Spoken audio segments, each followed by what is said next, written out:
Hello student, कैसे हैं आप? मैं सूर्यकांत चतुर्वेदी वायश्री आपका ऑनलाइन क्लासेस के अंदर स्वागत करता हूं। आज हम जिस टॉपिक को लेके चल रहे हैं उस टॉपिक का नाम है सविनय अवज्ञा आंदोलन। और ये जो टॉपिक है आपकी कक्षा 12 का अध्याय 6 का ये जो टॉपिक है, इस टॉपिक के अंदर हम सविनय अवज्ञा आंदोलन के बारे में पढ़ेंगे। लास्ट वीडियो के अंदर हमने 1922 से लेकर ईस्वी तक से और 1930 ईस्वी तक के बीच के घटनाक्रम के बारे में पढ़ा था। और 1930 ईस्वी तक के घटनाक्रम के अंदर सविनय अवज्ञा आंदोलन भी आता है। लेकिन इस सविनय अवज्ञा आंदोलन जो कि अपने ऐसे टाइप क्वेश्चन के हिसाब से भी इम्पोर्टेंट है, छोटे क्वेश्चन के हिसाब से भी हमारे लिए इम्पोर्टेंट है, तो इस हिसाब से हमको इसके बारे में भी पढ़ना अति आवश्यक होता है कि इसको हम थोड़ा तरीके से और पढ़ें जिससे हमारे लिए लाभदायक हो सके। तो कक्षा 12 के विद्यार्थियों के लिए सविनय अवज्ञा आंदोलन बाय श्री सूर्यकांत सर। तो हम लोग आज जो टॉपिक ले रहे हैं सविनय अवज्ञा आंदोलन ले रहे हैं। सविनय अवज्ञा आंदोलन, ठीक है बेटा। आज हमारा जो टॉपिक चल रहा है सविनय अवज्ञा आंदोलन चल रहा है। इस टॉपिक के अंदर शाब्दिक रूप से अगर देखा जाए सविनय का अर्थ होता है सह विनय। आपके साथ से हम सह विनय आपकी अवज्ञा कर रहे हैं, कारण ये हमको जो चाहिए वो हमें मिलना चाहिए। तो सविनय अवज्ञा आंदोलन की प्रक्रिया, सविनय अवज्ञा आंदोलन की प्रक्रिया किस तरीके से प्रारंभ हुई उसके बारे में हम थोड़ा सा चर्चा करें। देखिए 1930 के प्रारंभ में सविनय अवज्ञा आंदोलन भारतीय राष्ट्रीय आंदोलन के अंतर्गत एक महत्वपूर्ण रूप से उभरकर सामने आया। 1928 के अंदर देखिए बेटा 1928 के अंतर्गत एक रिपोर्ट आई थी जिसको कहा जाता है नेहरू रिपोर्ट।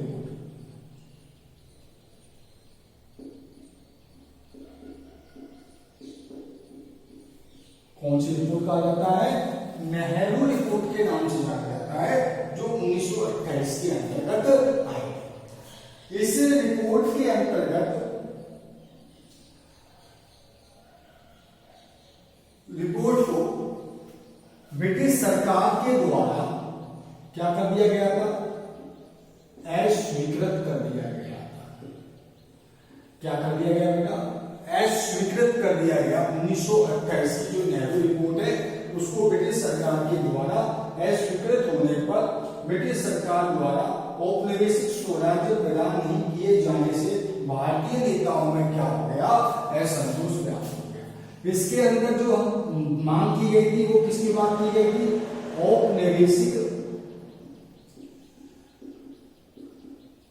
स्वराज्य की बात की गई, यानी कि भारत को ब्रिटिश राष्ट्रमंडलों के अधीन देश की बात की गई थी, जिसके अंतर्गत विदेशी मामले और सुरक्षा दोनों किसके पास रहेंगे? ब्रिटिश सरकार के पास रहेंगे। लेकिन बाकी जो सब चीज है वो केंद्रीय विधानमंडल के पास में रहेगा। ये बात रखी गई थी 1928 की नेहरू रिपोर्ट के अंदर। लेकिन इसको क्या कर दिया गया? अस्वीकृत कर दिया गया। जब इसको अस्वीकृत कर दिया गया तो भारतीय नेताओं में क्या हो गया? असंतोष हो गया। कांग्रेस के दिसंबर 1929 के लाहौर अधिवेशन में पूर्ण स्वराज के लक्ष्य को घोषित करने के बाद भारतीयों में आशा और उल्लास की भावना भर गई। अब देखिए कांग्रेस का एक अधिवेशन हुआ था, वो अधिवेशन कब हुआ था? 1929 में। कहां पर हुआ है? लाहौर के अंदर, ठीक है, लाहौर के अंतर्गत अधिवेशन हुआ। इस अधिवेशन के अंदर पूर्ण स्वराज की बात की गई। किसकी बात की गई? पूर्ण स्वराज की बात की गई। अब तक जो बात चल रही है वो औपनिवेशिक स्वराज की बात चल रही है। अब जब इसको स्वीकार कर दिया गया तो क्या कहा गया? 1929 के लाहौर अधिवेशन के अंतर्गत पूर्ण स्वराज की बात को रखा गया, ठीक है। और आपको मैं पहले भी बता चुका हूं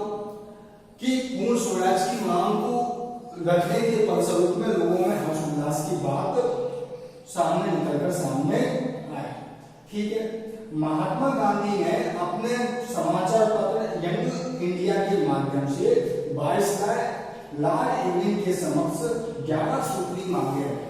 अब जो महात्मा गांधी थे,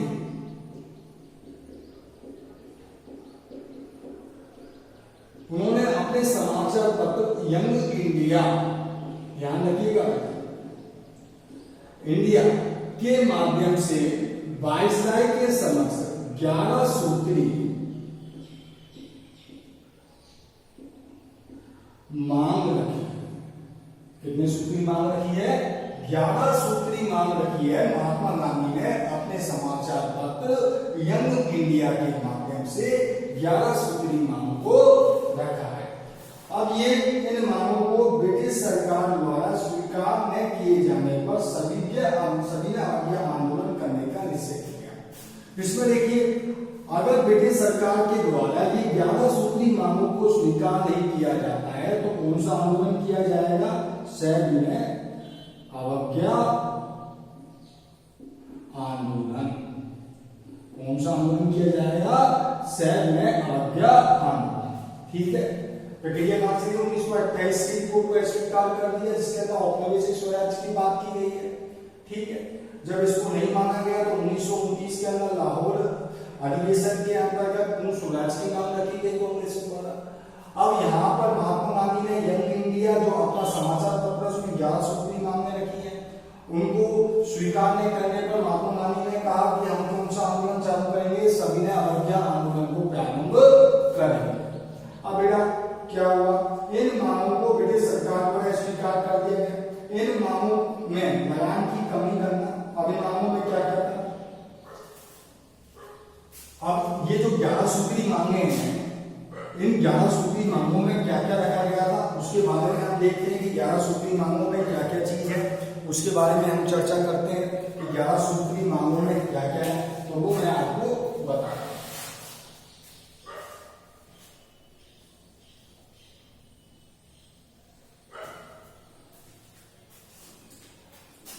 11 सूत्री मांगों में पहली जो मांग रखी गई बात को, उस मांग के अंतर्गत ये था कि लगान में कमी करना।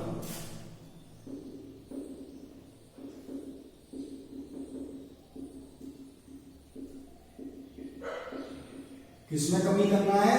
लगान के अंदर क्या करना है? कमी करना है।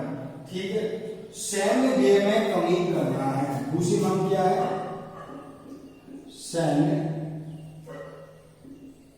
व्यय में कमी करना।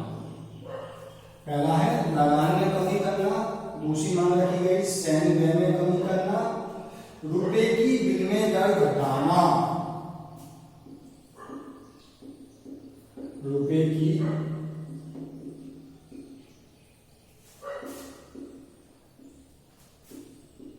विनिमय दर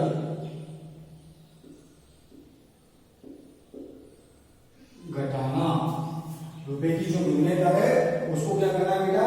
घटाना है। ठीक है, विदेशी कपड़ों के आयात को नियंत्रित करना।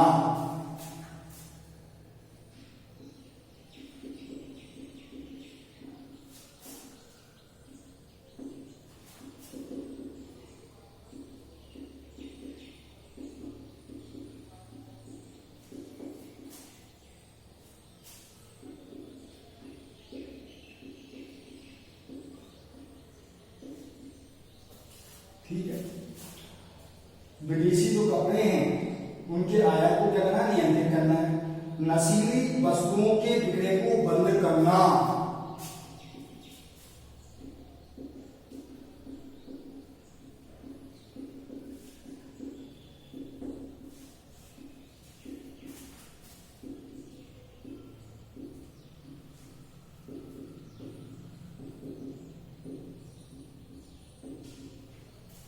नशीली वस्तुओं के बिक्री को क्या करना है बेटा? बंद करना है। राजनीतिक कैदियों को छोड़ देना।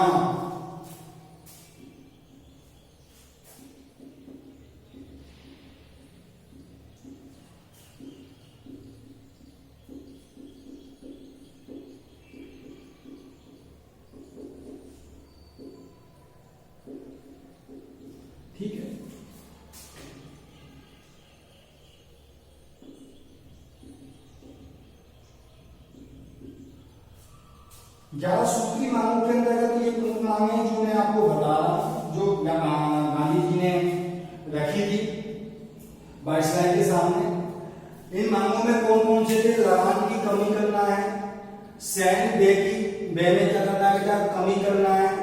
यंग इंडिया जो उनका समाचार पत्र है उसके माध्यम से मांगे रखी गई है। रुपए की जो विनिमय दर है उसको क्या करना है? घटाना है। विदेशी कपड़ों के आयात को क्या करना है? नियंत्रित करना है। नशीली वस्तुओं के विक्रय को क्या करना है? बंद करना है। राजनीतिक कैदियों को क्या करना है? छोड़ना है। तो ये मांगे रखी गई किनके द्वारा? महात्मा गांधी के द्वारा इन मांगों को रखा गया। वायसराय इंग्लैंड के द्वारा इन मांगों को अनदेखा किए जाने पर सविनय अवज्ञा का मार्ग अपनाया गया। कांग्रेस कार्यकारिणी ने सविनय अवज्ञा आंदोलन प्रारंभ करने का कार्य गांधी जी को सौंप दिया।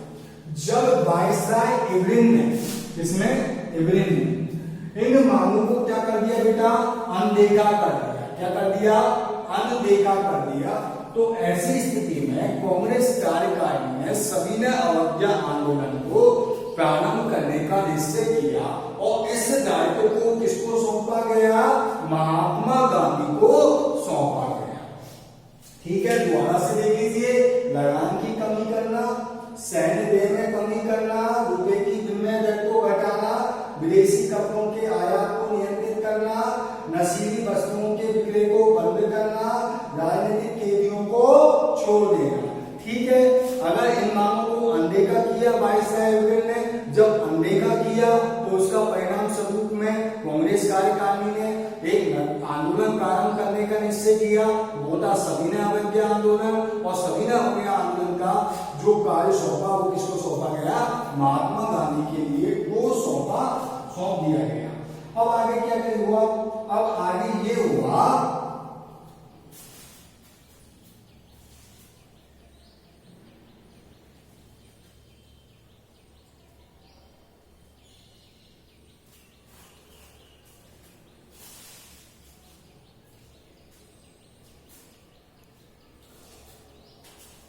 महात्मा गांधी 12 मार्च 1930 को, कब निकलेगा? 12 मार्च 1930 को अपने चुने हुए 78 समर्थकों के साथ 78 समर्थकों के साथ अपने आश्रम साबरमती से, आश्रम का नाम क्या है? आश्रम साबरमती से दांडी की ओर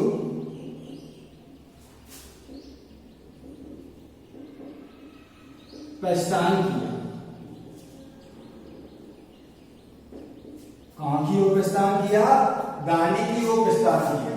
12 मार्च 1930 को महात्मा गांधी ने अपने 78 समर्थकों के साथ अपने आश्रम साबरमती से दांडी की ओर क्या किया है? प्रस्थान किया है। और प्रस्थान किया है यानी कि पद यात्रा आरंभ की है।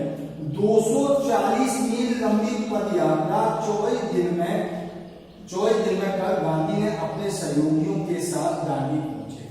यानी कि गांधी जी ने जो ये पद यात्रा की है, कौन सी यात्रा की है? पद यात्रा। ये पद यात्रा कितनी थी? 240 मील लंबी पद यात्रा। कितने मील लंबी पद यात्रा बेटा? 240 मील की ये जो पद यात्रा है,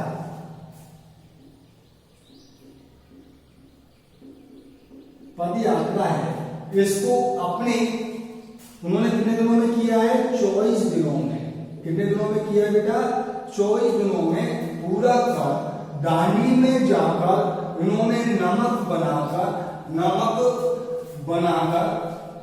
दांडी में पहुंचकर अपने सहयोगियों के साथ दांडी पहुंचे हैं। द्वारा देख लीजिए, आगे की बात मैं फिर आपको बताऊंगा।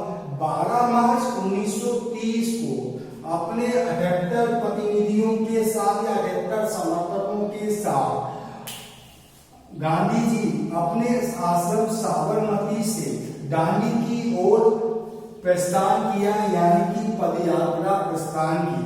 240 मील की यह पद यात्रा उन्होंने 24 दिनों के अंदर पूर्ण की। कितने दिनों में पूर्ण की बेटा? 24 दिनों में इसको पूर्ण किया। किसको? इस यात्रा को महात्मा गांधी ने 24 दिनों में क्या किया है? पूर्ण किया। 240 मील की पद यात्रा को 24 दिनों में पूरा किया। कितने दिनों में पूरा किया? 24 दिनों में दिन में गांधी जी ने इसको पूरा कर दांडी पहुंचे। 6 अप्रैल 1930 को समुद्र तट से मुट्ठी भर नमक हाथ में लेकर नमक कानून को तोड़ा। अब देखिए 6 अप्रैल 1930 को, इसको 6 अप्रैल 1930 को महात्मा गांधी ने, किन्होंने? महात्मा गांधी ने 6 अप्रैल 1930 को समुद्र तट से, कहां से? समुद्र तट से, समुद्र तट से 6 अप्रैल 1930 को समुद्र तट से मुट्ठी भर नमक हाथ में लेकर, कितना? मुट्ठी भर नमक हाथ में लेकर नमक कानून को तोड़ा। कौन से कानून को तोड़ा बेटा? नमक कानून को तोड़ा। और नमक कानून को तोड़कर, नमक कानून को तोड़ना इस बात का प्रतीक था कि अब भारतीय अब ब्रिटिश कानून को मानने के लिए तैयार नहीं है। दोबारा से सुन लीजिए बेटा, कंफ्यूज हो जाए, आपसे क्वेश्चन आ जाए दांडी यात्रा क्या, उसके बारे में बताइए तो आप आसानी से बता सकते हैं। 12 मार्च 1930 को अपने अधिकतर समर्थकों के साथ महात्मा गांधी ने अपने आश्रम साबरमती से दांडी की ओर क्या किया? प्रस्थान किया और पदयात्रा की। इस 240 मील की लंबी पदयात्रा को इन्होंने 24 दिनों में पूर्ण किया। पूर्ण करने के बाद 6 अप्रैल 1930 को समुद्र तट मुट्ठी भर नमक हाथ में लेकर नमक कानून को क्या किया गया? तोड़ा है। और जब महात्मा गांधी का नमक कानून को तोड़ना इस बात का प्रतीक हो गया कि हम ब्रिटिश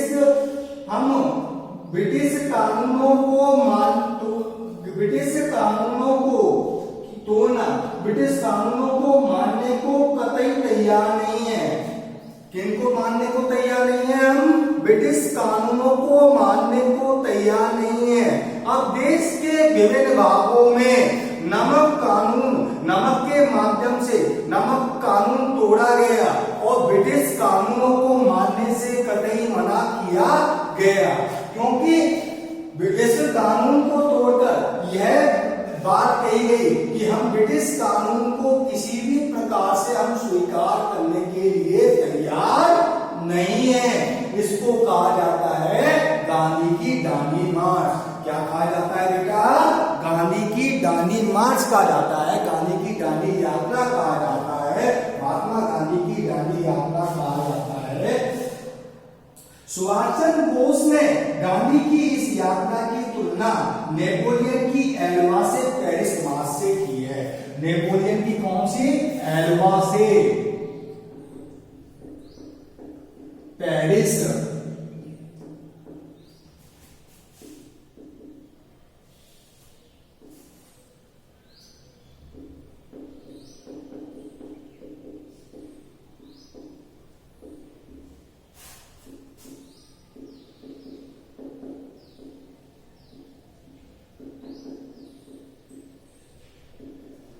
सुभाष चंद्र बोस ने नेपोलियन की महात्मा गांधी की इस यात्रा की तुलना महात्मा गांधी की इस यात्रा की तुलना नेपोलियन की एल्वा से पेरिस मार्च से की है। ध्यान रखिएगा, ठीक है, क्वेश्चन पूछ सकता है 2 नंबर में, ठीक है, आपको ध्यान रखना है। सुभाष चंद्र बोस ने महात्मा गांधी की इस दांडी यात्रा की तुलना नेपोलियन की एल्वा से पेरिस मार्च से की है। ठीक है बेटा, आपको इस चीज का ध्यान रखना है। उसके बाद इस आंदोलन के प्रमुख कार्यक्रम क्या थे, उनके बारे में हम अब चर्चा करते हैं कि इस आंदोलन के प्रमुख कार्यक्रम क्या क्या थे।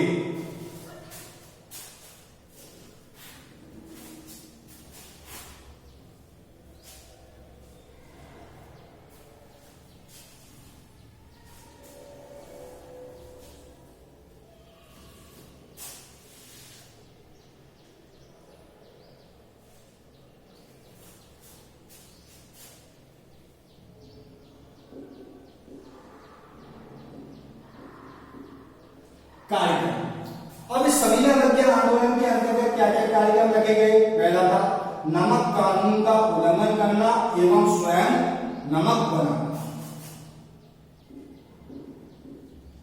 नमक कानून का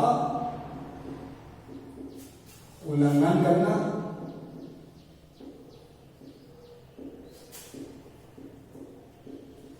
एवं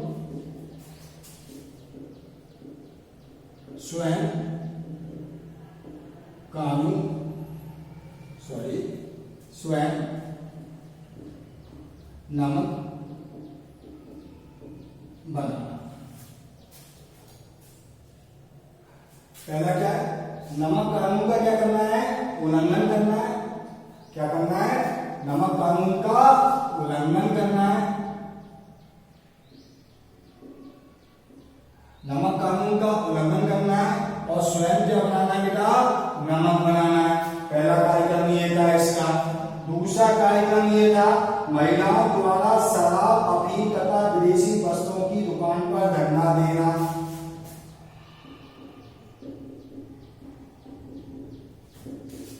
महिलाओं द्वारा शराब, अफीम,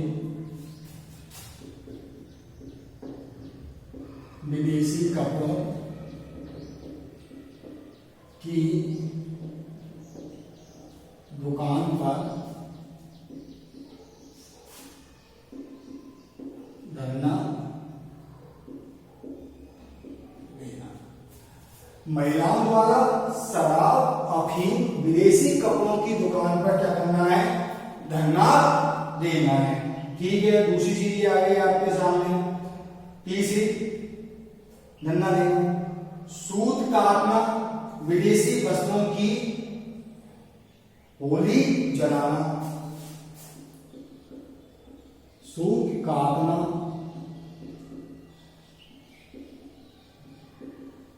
विदेशी कपड़ों की होली जलाना। सूत काटना, विदेशी कपड़ों की क्या करना है, होली को, विदेशी कपड़ों की होली जलाना है।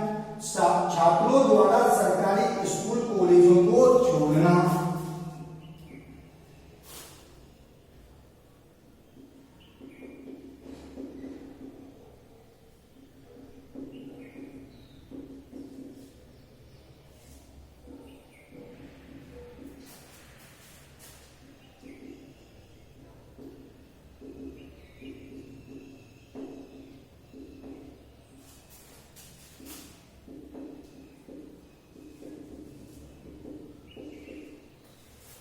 छात्रों द्वारा सरकारी स्कूल कॉलेजों को क्या करना है बेटा, छोड़ना है। देखिए कार्यक्रम चल रहे हैं, हम सविनय अवज्ञा आंदोलन के कार्यक्रम पूछ सकता है एग्जाम में, आपको ध्यान रखना है। सरकारी सेवाओं से इस्तीफा देना,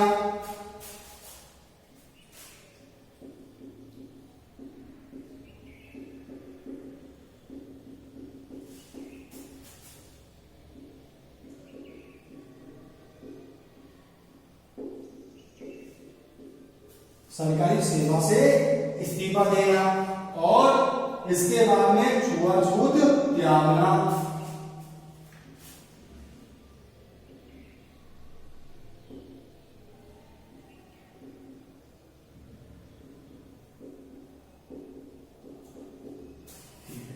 छुआछूत त्यागना।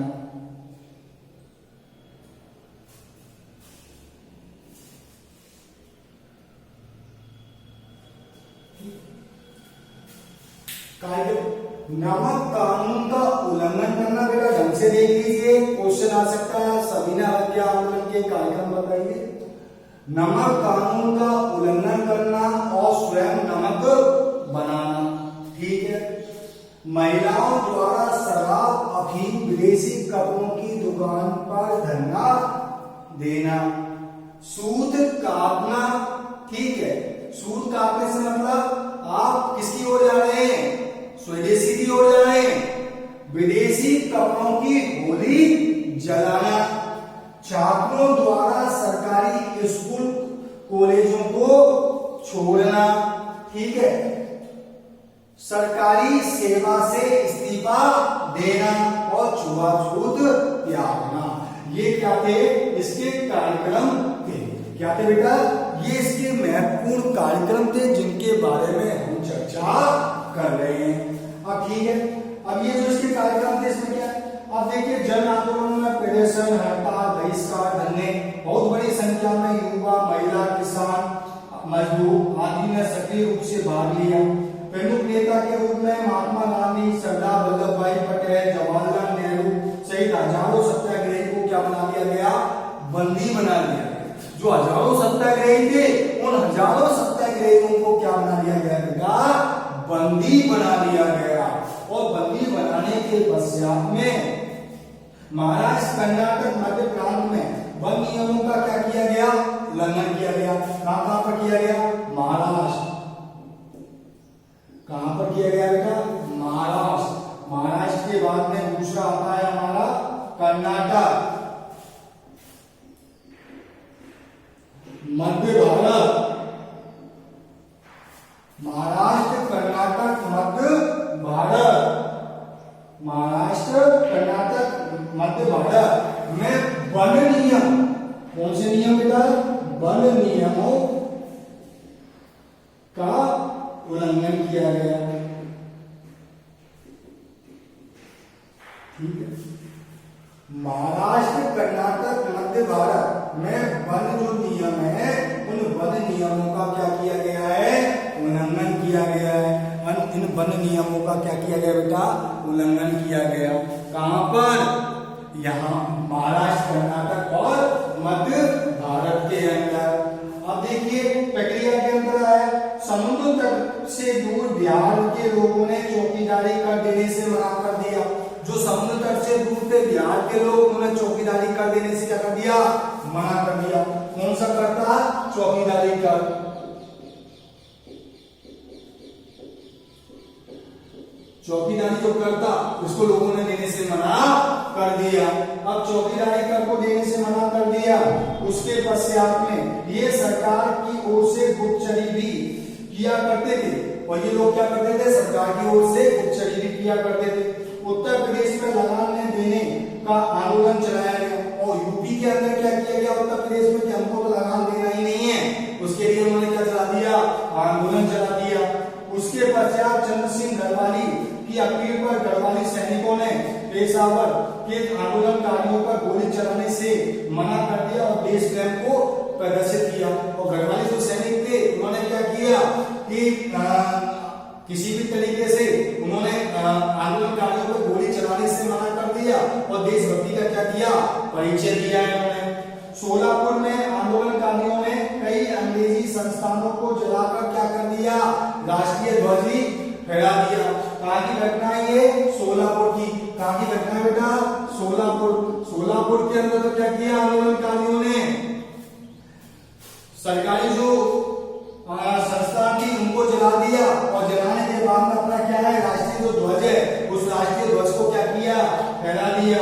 इन आंदोलनकारियों ने ब्रिटिश राज को समाप्त कर सत्ता की बागडोर क्या कुछ दिनों के लिए अपने हाथों में ले ली।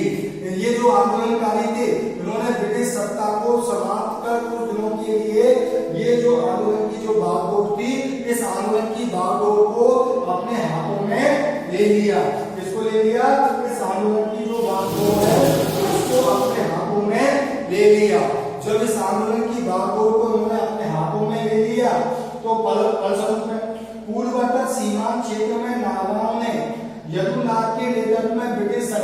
के विरुद्ध क्या कर दिया, आंदोलन कर दिया। नागांव में यदुनाग है, यदुनाग के नेतृत्व में क्या कर दिया गया, आंदोलन कर दिया गया, ब्रिटिश आंदोलन कर दिया गया ब्रिटिश सरकार के विरुद्ध। यदुनाग को फांसी की सजा दे दी गई। जो ये यदुनाग था इसको क्या दे दी गई, फांसी की सजा दे दी गई। फांसी की सजा दे दी जाने के पश्चात में यदुनाग के बाद में नागा रानी गेडिनेल्लू यानी गिडालू के नेतृत्व में क्या हुआ, विद्रोह हुआ। विद्रोह के फलस्वरूप में उस रानी को, छोटी सी उम्र की रानी को अंग्रेजों ने आजीवन कारावास की सजा दे दी। किसकी दे दी बेटा, आजीवन कारावास की सजा दे दी अंग्रेजों ने। जब अंग्रेजों ने उनको आजीवन कारावास की सजा दे दी तो देश की स्वतंत्रता के बाद में उनको क्या किया गया, स्वतंत्र किया गया। जब हमारा देश स्वतंत्र हो गया, देश को स्वतंत्रता को मुक्ति मिल गई। अब देखिए देश की इस वीरांगना को भारत की स्वतंत्रता के बाद ही क्या मिली, मुक्ति मिली। इस वीरांगना को, जिसको ब्रिटिश सरकार के द्वारा आजीवन कारावास की सजा छोटी सी उम्र में रानी को दे दी गई थी, देश की स्वतंत्रता के बाद में इस वीरांगना को क्या मिली, मुक्ति मिली। मुस्लिमों की भी भागीदारी अगर देखा जाए तो हम ये कह सकते हैं कि जैसे अब्दुल गफ्फार खान ने का एक संगठन था खुदाई खिदमतगार। कौन सा था, खुदाई खिदमतगार। अब्दुल गफ्फार खान, सीमांत गांधी, अब्दुल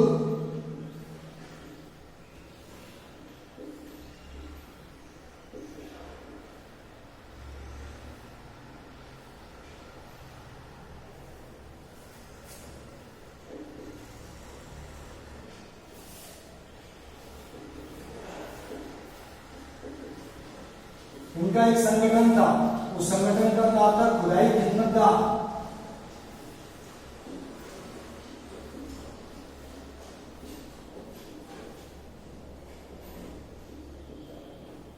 कौन सा था, खुदाई।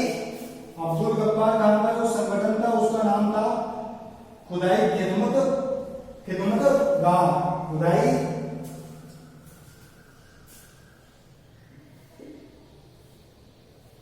खिदमतगार। इस जो संगठन है इसके द्वारा भी महत्वपूर्ण रूप से क्या लिया गया, इन आंदोलनों के अंतर्गत महत्वपूर्ण रूप से भाग लिया गया। ब्रिटिश सरकार के घोर दमन के बाद यह जन आंदोलन व्यापक होता चला गया। जितना दमन ब्रिटिश सरकार ने किया उसके बावजूद भी ये आंदोलन देखिए अपनी चरम सीमा पर पहुंचता हुआ चला गया और व्यापक होता चला गया। इस बीच भारतीय संवैधानिक सुधारों में विचार करने के लिए, संवैधानिक सुधारों के संबंध में विचार करने के लिए लंदन में प्रथम गोलमेज सम्मेलन 1930 के अंदर आयोजित हुआ। अब देखिए व्यापक स्तर से आंदोलन चल रहा है और यह आंदोलन कौन सा चल रहा है, सभी ने अवज्ञा आंदोलन चल रहा है। हम सभी लोग सिर्फ इन्हें आपका क्या करते हैं, अवज्ञा करते हैं, आपके कानूनों को मानने से मना करते हैं। ये आंदोलन सभी में अवज्ञा आंदोलन चल रहा है। इस आंदोलन के अंतर्गत फलस्वरूप में देखा जाए इसी समय 1930 के अंदर गोलमेज सम्मेलन, कौन सा सम्मेलन बेटा, गोलमेज सम्मेलन का, प्रथम गोलमेज सम्मेलन का आयोजन किया गया और 1930 में प्रारंभ हुआ। इसमें कांग्रेस ने भाग नहीं लिया। ब्रिटिश सरकार ने कांग्रेस से बात करने के उद्देश्य से गांधी सहित कांग्रेस नेताओं को 26 जनवरी 1931 को रिहा कर दिया। कब कर दिया, 26 जनवरी 1931 को गांधी सहित कांग्रेस नेताओं को क्या कर दिया गया, रिहा कर दिया गया, जिससे गोलमेज सम्मेलन में वार्तालाप चले। क्योंकि हर जनमानस के अंदर अब स्वाधीनता का जो भाव है वो जागृत हो गया है और स्वाधीनता का भाव, अब हमको क्या चाहिए था, पूर्ण स्वराज की बात चल रही थी। किसकी बात चल रही थी, पूर्ण स्वराज की। 1928 की रिपोर्ट में तो, नेहरू रिपोर्ट में तो एक ही बात की गई थी, हमें औपनिवेशिक स्वराज्य दे दीजिए। औपनिवेशिक स्वराज्य के अंतर्गत अगर आप बात करते हैं तो सुरक्षा और विदेशी मामले आप अपने पास में रखिए, बाकी हमको दे दीजिए। मान्य स्वीकार कर दिया, असंतोष व्याप्त हुआ कांग्रेस के अंतर्गत, आंदोलन चालू कर दिया सभी ने अवज्ञा आंदोलन। जब सभी ने अवज्ञा आंदोलन चला गया तो उसके पूरे यंग इंडिया के अंदर महात्मा गांधी ने 11 सूत्री मांग को रख दिया।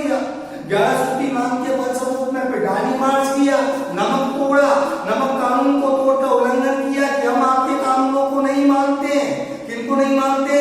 हम आपके ब्रिटिश कानूनों को नहीं मानते। फलस्वरूप में जगह जगह नमक तोड़कर आंदोलन किया गया, नमक सत्याग्रह किया गया। उसके पश्चात में देखा जाए कार्यक्रम का उद्देश्य जो मैंने आपको बताया वो पूरा कार्यक्रम का उद्देश्य रखा गया।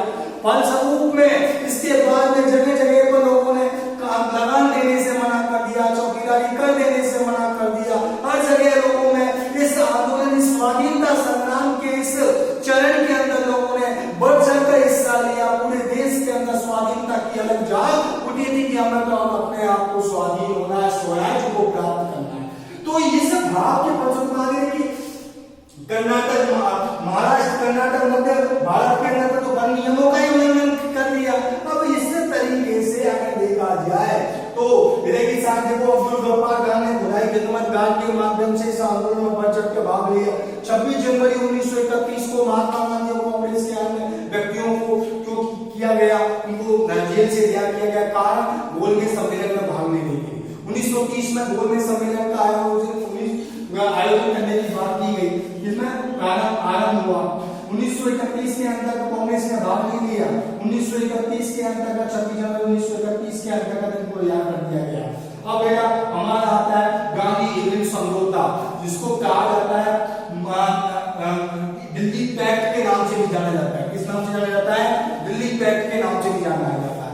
अब इस गांधी इरविन समझौते के अंतर्गत भी बातचीत चलती रहेगी। बातचीत चलते चलते अगर देखा जाए जब यहाँ पर भी असंतुष्टि प्राप्त होगी तो फलस्वरूप में 18 मई 1934 में पटना के कांग्रेस की बैठक में बिना शर्त इस सविनय अवज्ञा आंदोलन को वापस ले लिया जाएगा।